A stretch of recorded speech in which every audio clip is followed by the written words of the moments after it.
رب العالمين والصلاة والسلام على رسوله الكريم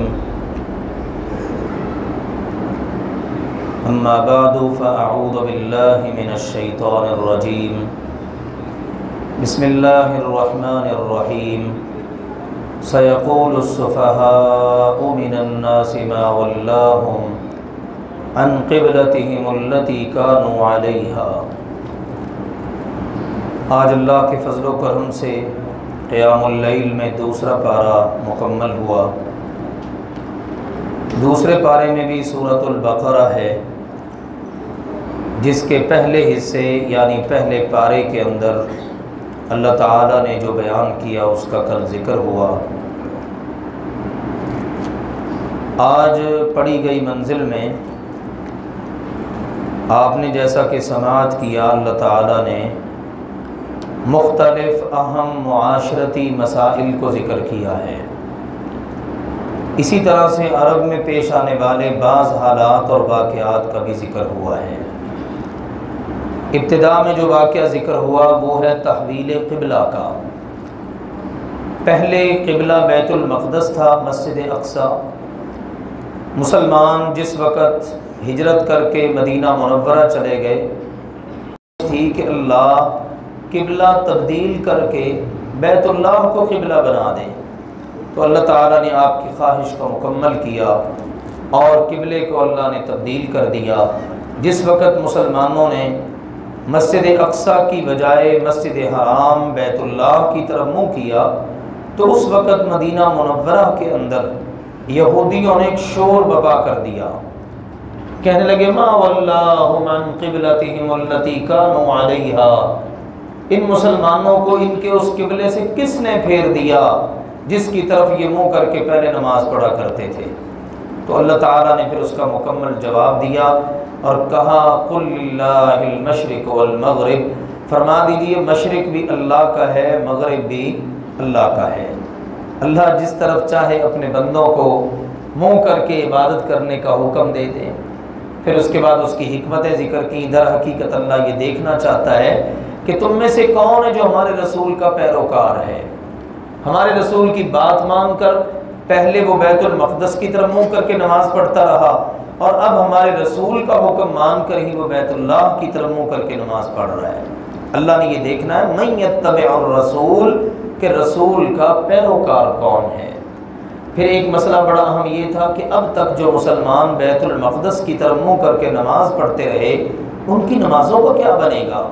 اللہ نے جواب دیا وما کان اللہ لیضیع ایمانکم، تمہارے ایمان کو اللہ ضائع نہیں کرے گا۔ یہاں پر ایمان سے مراد ہے نماز۔ وہ جو مسلمانوں نے اتنا عرصہ بیت المقدس کی طرف منہ کر کے نماز پڑھی ہے نا، اللہ ان کی نمازوں کے اجر کو کبھی ضائع نہیں کرے گا۔ پھر یہ بھی بتایا کہ ہر ایک کی ایک سمت ہوتی ہے جس کی طرف وہ منہ کرتا ہے۔ در حقیقت یہ سمتیں اللہ نے متعین کی ہیں، مقرر کی ہیں۔ ان کی طرف تو منہ کر کے نماز پڑھنا یا عبادت کرنا یہ ایک طریقہ ہے، یہ مقصد نہیں ہے۔ مقصد ہے اللہ کی عبادت۔ تو جہاں کہیں بھی تم ہو مسلمانوں، بس تم اپنا رخ بیت اللہ کی طرف کر لو۔ اسی طرح اس کے متعلق اور بھی حکم احکام ہیں۔ فرض نماز تو سواری سے نیچے اتر کر ہی پڑھنی چاہیے۔ اگر آپ سفر میں ہیں، سواری پر ہیں، نفل پڑھنے کو دل کر رہا ہے تو آپ ایک مرتبہ بیت اللہ کی طرف منہ کر لیں۔ اس کے بعد سواری کا رخ جدھر بھی ہوتا چلا جائے اس سے پھر کوئی فرق نہیں پڑتا۔ اس ضمن میں بھی اللہ نے تعلیمات ارشاد فرما دی کہ جہاں کہیں بھی ہو رخ اس کی طرف کر لو۔ اگر ممکن ہو بیت اللہ کا تعین تو ٹھیک ہے، بعض اوقات بندہ صحرا میں ہوتا ہے پتہ ہی نہیں چلتا، تو اللہ نے کہا جدھر بھی رخ کر کے تم اللہ کی عبادت کر لو گے نا، اللہ قبول کر لے گا۔ پھر اس کے ساتھ ساتھ دیگر تعلیمات آئیں، ایمان والوں کو صبر کی تلقین، نماز پڑھنے کی تلقین، مصیبتیں زندگی میں آئیں، مشکلات آئیں تو ان پر صبر کرنے کی تلقین۔ صبر کرنے والوں کے لیے بے پناہ اللہ کا اجر و ثواب ہے۔ پھر اسی طرح صفا اور مروہ کے متعلق تعلیمات آ گئیں۔ لوگوں نے ان کے بارے میں بھی غلط قسم کے نظریات قائم کر رکھے تھے۔ اللہ نے فرمایا ان الصفا والمروہ من شعائر اللہ، یہ جو صفا اور مروہ ہے نا یہ اللہ کی نشانیوں میں سے ہیں۔ جب تم حج اور عمرے کے لیے جاؤ تو جس طرح بیت اللہ کے گرد طواف کرتے ہو نا، صفا اور مروہ کی سعی کرنا بھی تمہارے اوپر لازم ہے۔ پھر ایک اہم مسئلہ تھا اللہ کے دین کی باتوں کو چھپانے کا، چونکہ یہودی یہ عمل کرتے تھے، تو اللہ نے کہا جس نے اللہ کی نازل کردہ شریعت کو چھپایا، ہماری نازل کردہ آیات بینات کو چھپایا، اس کا جرم بڑا سنگین ہے، قیامت کے دن اس کے لیے بڑا دردناک عذاب ہے۔ اللہ اس کو گناہوں سے پاک نہیں کرے گا، اللہ اس کو جنت میں داخل بھی نہیں کرے گا۔ ہاں ایک ہی حل ہے کہ وہ سچی توبہ کر لے اور اصلاح کر لے، اور اس کے لیے ایک شرط اور بھی ہے کہ جس طرح انہوں نے سب کے سامنے اللہ کی باتوں کو چھپایا ہے، اس طرح سب کے سامنے اظہار کرے کہ بھئی مجھ سے یہ مسٹیک ہو گئی، مجھ سے یہ غلطی ہو گئی، میں آپ سب کے سامنے اظہار کرتا ہوں مسئلہ یہ تھا لیکن مجھ سے کہا یہ گیا، میں آپ سے بھی معذرت چاہتا ہوں اور اللہ سے بھی معافی مانگتا ہوں، تب جا کر اس کی توبہ قبول ہوگی۔ پھر اللہ تعالیٰ نے اپنی قدرت کی بعض نشانیوں کا ذکر کیا جو آفاق اور انفس میں، کائنات میں پھیلی ہوئی ہیں، یہ ہواؤں کا چلنا، یہ پانیوں کا برسنا، یہ سمندروں، نہروں اور دریاؤں میں پانی کا بہنا، ان میں کشتیوں کا چلنا، زمین پر بارش پڑنے کے بعد پھر اس میں سے غلے اور اناج وغیرہ کا اگنا، یہ سارا کچھ ذکر کیا، اور پھر ساتھ یہ تعلیم دی اے انسانوں ہم تمہیں جو چیزیں دیں نا اس میں سے حلال اور پاکیزہ تم نے کھانا ہے۔ ایمان والو تم نے بھی حلال پاکیزہ ہی کھانے کا اہتمام کرنا ہے، حرام کے قریب بھی نہیں جانا۔ جن چیزوں کو اللہ نے حرام کر دیا وہ حرام ہے، جن کو اللہ نے حلال کر دیا وہ حلال ہے۔ اور یہ موضوع اللہ تعالیٰ نے تھوڑے تھوڑے وقفے کے بعد ذکر کیا ہے۔ آگے چل کے ایک جگہ کہا وَلَا تَأْكُلُوا أَمْوَالَكُمْ بَيْنَكُمْ بِالْبَاطِلِ، آپس میں اپنے مالوں کو باطل طریقے سے نہ کھاؤ۔ تم حاکموں کے پاس لے جاتے ہو اپنا مال تاکہ اپنی مرضی کے ان سے فیصلے کروا لو، اللہ کے ہاں اس بات کی بھی اجازت نہیں ہے۔ پھر اسی طرح اللہ تعالیٰ نے یہ بھی بتایا کہ تمہارے اوپر مردار، بہتا ہوا خون اور اس طرح کی دیگر چیزیں اور غیر اللہ کے نام پر جو چیز مشہور کر دی جائے اور خنزیر کا گوشت، یہ سب تمہارے لیے حرام ہے۔ تو حلال وہ ہے جس کو اللہ نے حلال کیا اور حرام وہ ہے جس کو اللہ نے حرام کیا۔ پھر ایک اہم موضوع ہے اللہ کی محبت کا۔ اللہ سے محبت ایمان والا سب سے زیادہ کرتا ہے، اور اللہ کی محبت کے اندر وہ اپنا سب کچھ قربان کر دیتا ہے، اپنی جان، اپنا مال، سب کچھ، جیسے مسلمانوں نے مکہ سے مدینہ کی طرف ہجرت کرتے ہوئے کیا۔ تو اللہ نے کہا ایمان والے اللہ کے ساتھ محبت میں بہت مضبوط اور پختہ ہوتے ہیں، اور ایسے ہی لوگ ہیں کہ جن کے بارے میں نبی اکرم صلی اللہ علیہ وسلم نے فرمایا قیامت کے دن بعض خوش نصیب ہوں گے جن پر اللہ کے نبی بھی رشک کریں گے، اللہ ان کو VIP پروٹوکول دے گا۔ تو اللہ تعالیٰ فرمائے گا این المتحابون فیّا، ہاں وہ میری خاطر دنیا میں محبت کرنے والے کہاں ہیں؟ وہ آئیں گے تو اللہ تعالیٰ ان کو اپنے دائیں جانب نور کے منبر عطا کرے گا۔ اللہ تعالیٰ ہمیں بھی ان خوش نصیبوں میں شامل فرما لے۔ پھر اسی طرح ایک تصور یہ پایا جاتا تھا کہ شاید بیت اللہ کی طرف منہ کر کے نماز پڑھنا ہی نیکی ہے، یا بیت المقدس کی طرف منہ کر کے نماز پڑھنا عبادت کرنا نیکی ہے۔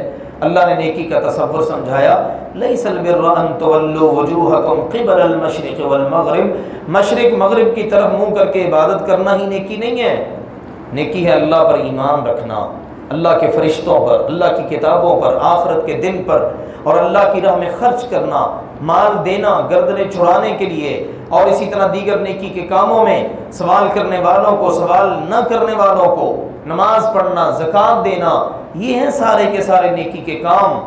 صبر کرنا مشکلات میں، مصائب و آلام کے اندر، تو یہ نیکی کا اللہ کے ہاں تصور ہے۔ پھر نیکی کے مختلف مراحل سمجھا دیے گئے، تم پر روزے فرض کیے گئے ہیں اور اس کا پورے کا پورا بیان کہ یہ نیکی ہے اللہ کے لیے روزہ رکھنا۔ پھر اس کے اندر جو رخصتیں تھیں کہ اگر تم بیمار ہو، سفر پر ہو اور گنتی پوری نہ کر سکو تو بعد کے اندر گنتی پوری کر لو، یا ایک مسکین کو کھانا کھلا کر ایک روزے کا فدیہ ادا کر دو۔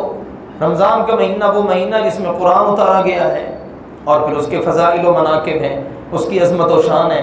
پھر روزوں کے ضمن میں خاص نیکی کی بات دعا، کیونکہ دعا مسلمان کا ہتھیار ہے، دعا ہی اصل عبادت ہے، دعا عبادت کا مغز ہے۔ اس کا ذکر ہوا کہ میرے پیغمبر جب میرے بندے آپ سے میرے بارے میں سوال کریں نا تو آپ ان کو بتا دیں کہ میں بہت قریب ہوں۔ پکارنے والا جب بھی مجھے پکارے، دن میں، رات میں، تنہائی میں، لوگوں کے مجمع میں اس کی پکار کو صرف سنتا ہی نہیں قبول بھی کرتا ہوں۔ لوگوں کو بھی چاہیے کہ میری بات مانیں اور میرے بتائے ہوئے راستے پر چلیں۔ پھر اسی طرح نیکی کا ایک معاملہ یہ روزوں کے ضمن میں یہ بھی تھا کہ رات کے وقت پہلے تعلیمات یہ تھی کہ اگر کوئی بندہ افطاری سے پہلے سو گیا نا تو اس کا اگلے دن کا روزہ شروع۔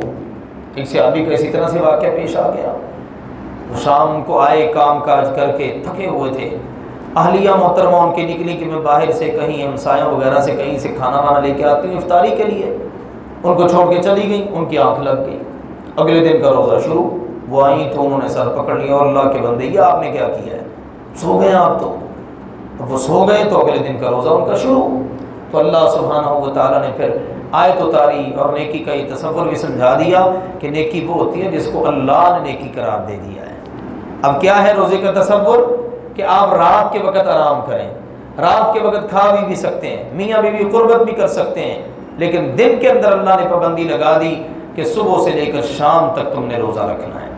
پھر اعتکاف کے مسائل کو بھی اللہ نے ذکر کر دیا کہ تم مسجدوں میں اعتکاف کرو تو اس وقت تم نے اپنی بیویوں سے قربت نہیں کرنی۔ تو یہ تعلیمات ہیں۔ اس زمانے میں ایک اہم معاشرتی مسئلہ تھا قتل کے قصاص کا۔ قتل و غارت گری اس معاشرے میں بہت عام تھی۔ اسلام نے آ کر یہ تصور دیا کہ قتل کرنے والا جو قاتل ہے نا اس کو بدلے میں قتل کیا جائے گا، اور اللہ نے کہا کتب علیکم القصاص فی القتلی، یہ تمہارے اوپر فرض کر دیا گیا کہ تم نے مقتولوں کا قصاص لینا ہے، اور سنو ولکم فی القصاص حیات، یہ بدلہ لینے میں تمہارے لیے زندگی ہے۔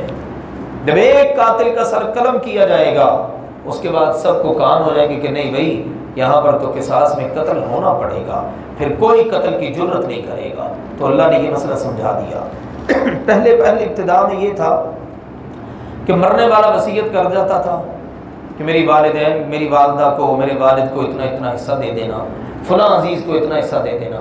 پھر اللہ سبحانہ و تعالیٰ نے بعد کے اندر یہ مسئلہ منسوخ کر دیا کیونکہ اللہ نے خود سب کے حصے مقرر کر دیے۔ ہاں ایک بات بتائی کہ اگر مرنے والا وصیت کر جائے اور اس میں غلطی کر بیٹھے، ظلم کر بیٹھے، تو تم اس کی اصلاح کر دو، یہ جائز ہے، اس پر تم پر گناہ نہیں ہے۔ اس کا بلکہ ڈبل فائدہ ہے، پیچھے جو وارث ہیں ان کو بھی اجر ملے گا، مرنے والے کا بھی گناہ اللہ معاف کر دے گا۔ بعض اوقات ہو جاتا ہے ایسا کہ انسان کسی معاملے میں مجبور ہو کر کسی کے حق میں غلط وصیت کر جاتا ہے تو اس کو ایز اٹ از مکمل نہیں کرنا، عمل نہیں کرنا، بلکہ جب سمجھ آ گئی کہ مرنے والے سے وصیت غلط ہو گئی ہے تو اس کی اصلاح کرنی ہے۔ اللہ نے اس بات کی تعلیم ارشاد فرمائی۔ پھر اسی طرح ایک اہم مسئلہ تھا اس وقت، اٹھانے والے سوال تو طرح طرح کے اٹھایا کرتے تھے، کہتے تھے یہ چاند کا کیا مسئلہ ہے، کبھی بڑھتا ہے کبھی گھٹتا ہے، یہ کیا صورتحال ہے؟ اللہ نے کہا یہ مواقیت للناس، یہ لوگوں کو وقت بتانے کا ذریعہ ہے۔ تو قرآن پاک ہمارا جو ہے نا سبحان اللہ وہ صرف جو ہے نا کسی ایک خاص علم کی کتاب نہیں ہے۔ اب یہاں سے پتہ چلتا ہے کہ قرآن پاک علم فلکیات کی بھی کتاب ہے۔ اتنے سارے مسائل سورج کے متعلق، چاند کے متعلق، ستاروں سے متعلق، عالم بالا سے متعلق کتنی باتیں اللہ نے قرآن پاک میں جگہ جگہ ارشاد فرمائی۔ پھر اسی طرح سے ایک اہم مسئلہ یہ تھا کہ مشرکین مسلمانوں کو مدینہ منورہ میں چین سے نہیں بیٹھنے دیتے تھے، طرح طرح سے تنگ کرتے، مسجد حرام کے دروازے بند کر دیے، وہاں تم نہیں جا سکتے، راستے بند کرنا شروع کر دیے، مسجد حرام کے اندر اگر کوئی چلا گیا تو اس کے در پہ ہو گئے، حرمت والے مہینوں تک کا ادب احترام نہیں کرتے تھے۔ تو اللہ سبحانہ و تعالیٰ نے تعلیمات ارشاد فرمائی کہ مسلمانوں تم سے جو لڑے نا تم نے اس کے خلاف لڑنا ہے۔ اگر کوئی حرمت والے مہینے کی حرمت کو پامال کر دے تو تم نے پھر اس بات کا خیال نہیں کرنا کہ حرمت والے مہینے کی حرمت پامال کر دی ہے انہوں نے تو ہم تو رکھے نا حرمت والے مہینے کی حرمت برقرار، ایسا نہیں کرنا۔ اس طرح تو دشمن تم پر چڑھ دوڑے گا اور تمہارا نقصان کرے گا۔ اگر وہ حرمت والے مہینوں اور حرمت والی جگہوں کی حرمت کو پامال کریں تو تم نے ان سے پوری طرح سے بدلہ لینا ہے، پہل نہیں کرنی۔ ہاں اگر دشمن تمہارے اوپر حملہ آور ہو تو تم نے اس سے پورا بدلہ لینا ہے۔ پھر اس کے بعد حج اور عمرے کے مسائل کو اللہ نے ذکر کیا۔ اس زمن میں بھی بڑی قباحتیں تھیں، مکہ والے اپنے آپ کو بڑا گھمنڈی قسم کا اور متکبر قسم کا سمجھا کرتے تھے۔ عرفات میں نہیں جانا، ہمیں کیا ضرورت ہے عرفات میں جانے کی، باقی لوگ جائیں۔ اللہ نے اس رسم بد کو بھی ختم کیا، کہتے تھے عمرہ نہیں کرنا حج کے ساتھ، اور اس طرح کے دیگر مسئلے مسائل تھے۔ پھر اسی طرح یہ تھا کہ اگر حج تمتع کرتے ہوئے کوئی بندہ قربانی نہ کر سکے تو اللہ تعالیٰ نے اس کے لیے بھی فرما دیا کہ اس نے پھر روزے رکھنے ہیں، اس سے اس کا کفارہ ہو جائے گا۔ پھر اسی طرح یہ تھا، کہا کرتے تھے ربنا آتنا فی الدنیا، اے ہمارے رب تو نے ہمیں جو دینا نا بس دنیا میں ہی دے دے۔ اللہ نے کہا نہیں، ایسے نہیں کرنا، تم نے مانگنا ربنا آتنا فی الدنیا حسنہ وفی الآخرۃ حسنہ وقنا عذاب النار، اے ہمارے رب ہمیں دنیا میں بھی بھلائی عطا فرما، آخرت میں بھی بھلائی عطا فرما، اور ہمیں آگ کے عذاب سے بچا۔ پھر اسی طرح سے اللہ تعالیٰ نے حج کے ضمن میں یہ بات بھی ارشاد فرمائی کہ منا سے اگر کوئی شخص 11 اور 12 ذی الحج مکمل کر کے واپس پلٹ آئے کوئی گناہ نہیں، اور اگر کوئی بندہ 13 تک بھی رکنا چاہے تو اس پر بھی کوئی گناہ نہیں۔ اللہ نے رخصتیں دے دی ہیں، کوئی تمہارے لیے پابندیاں نہیں۔ اسی طرح ایک ان کے اندر رسم بد یہ تھی کہ گھر سے نکلتے تو بالکل بے یار غور و مددگار ہو کر ساتھ کچھ بھی نہیں لیتے تھے، پھر وہاں جا کر مانگتے پھرتے۔ اللہ نے کہا یہ کوئی تقویٰ نہیں ہے، یہ کوئی نیکی نہیں ہے کہ تم گھروں سے اس طرح نکل آؤ، زیادہ ساتھ لے کے آیا کرو تاکہ تمہیں وہاں پر مانگنا نہ پڑے۔ تو یہ چیزیں اللہ تعالیٰ نے یہاں پر اس ضمن میں حج اور عمرے کے مسائل کے ضمن میں سمجھائیں۔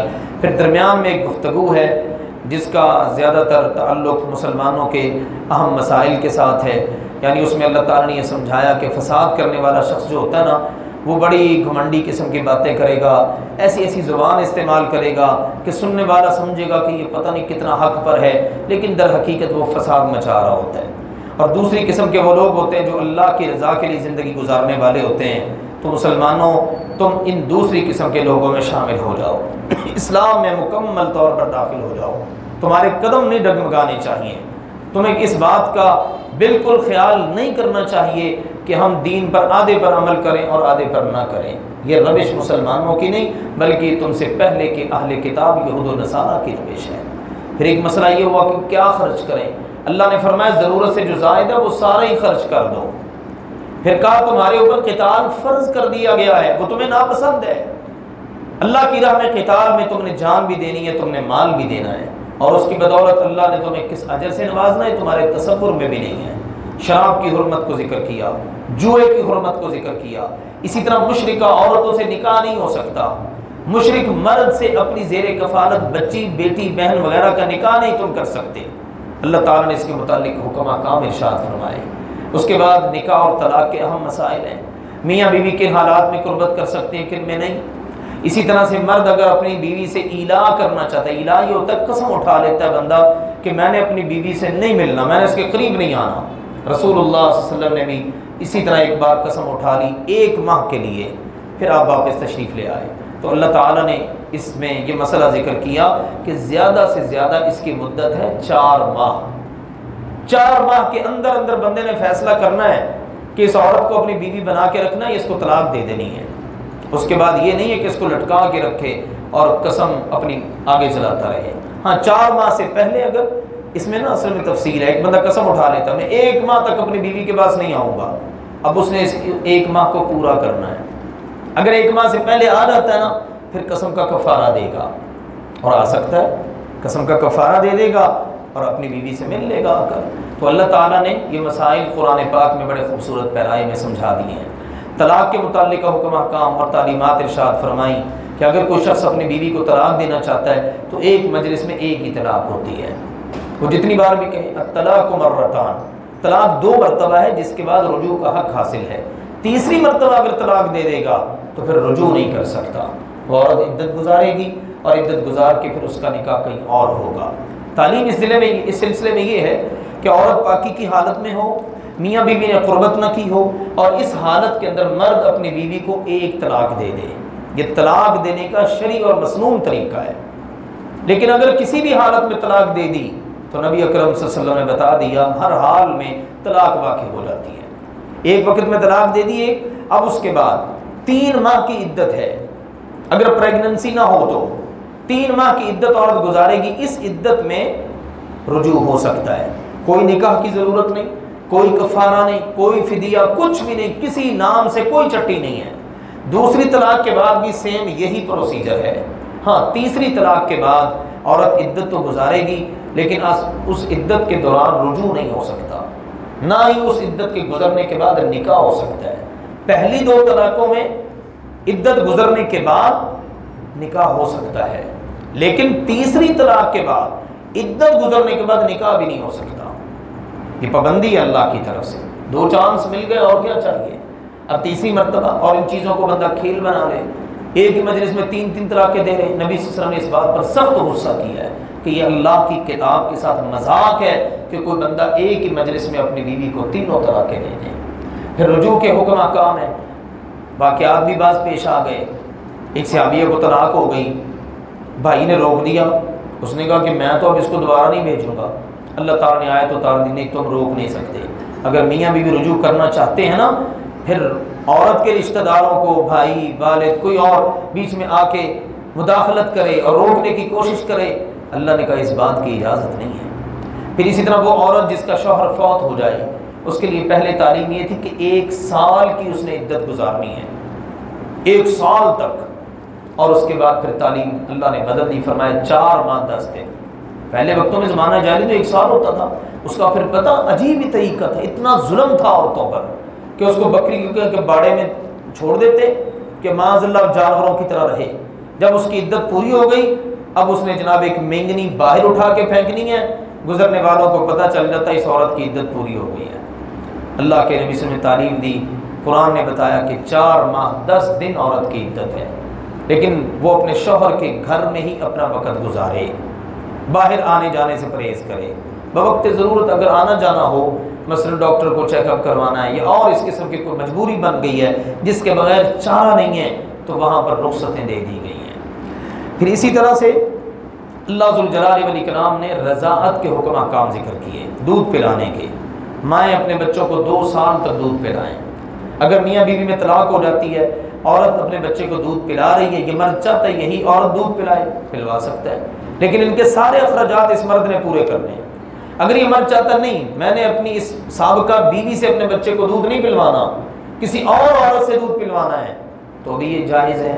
اللہ نے اس کی بھی رخصتیں عنایت فرما دی.